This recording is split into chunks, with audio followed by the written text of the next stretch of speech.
বিসমিল্লাহির রহমানির রহিম। প্রিয় চাকরি প্রত্যাশী ভাই ও বোনেরা, আজকে আমি আপনাদের সামনে একটি গুরুত্বপূর্ণ টপিক্সের কয়েকটি গুরুত্বপূর্ণ রুলস নিয়ে আলোচনা করব। তো টপিক্সটি হচ্ছে কারেকশন।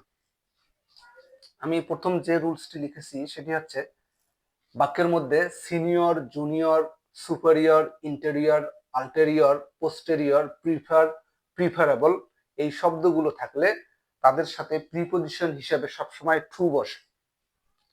এক্ষেত্রে আমাদেরকে লক্ষ্য রাখতে হবে এই শব্দগুলোর আগে ও পরে মোর অথবা দেন থাকলে তা সবসময় উঠে যাবে। তো আমরা এখানে একটি বাক্য দেখতে পাচ্ছি, he is superior than me.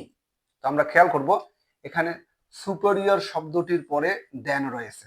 তো আমরা জানি যে সুপারিয়র শব্দটির পরে সবসময় প্রিপজিশন হিসেবে ট্রু বসে। তো এখানে কারেকশন হচ্ছে he is superior to me. আমরা দ্বিতীয় রুলসটি খেয়াল করব। দ্বিতীয় রুলসটিতে বলা হচ্ছে wish, fancy, as though, as if এর ক্ষেত্রে অন্য অংশে যদি বি থাকে তাহলে তার পরিবর্তে আমরা সবসময় সাহায্যকারী ভার্ব হিসাবে ওয়ার বসাবো। তো আমরা এখানে খেয়াল করব I wish I was A hero. আমরা এখানে দেখতে পাচ্ছি যে উইশের পরে সাহায্যকারী ভার্ব হিসেবে ওয়াজ রয়েছে। তো আমরা জানি যে উইশের পরে সাহায্যকারী ভার্ব হিসেবে সবসময় ওয়ার বসে।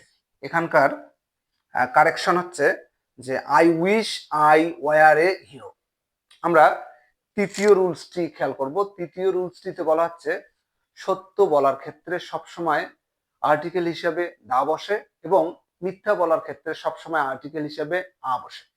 তো আমরা এক্সাম্পলটি খেয়াল করি, হি টেলস লাই।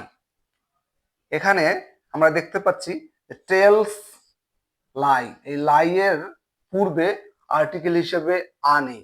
তো কারেকশন হচ্ছে হি টেলস আ লাই।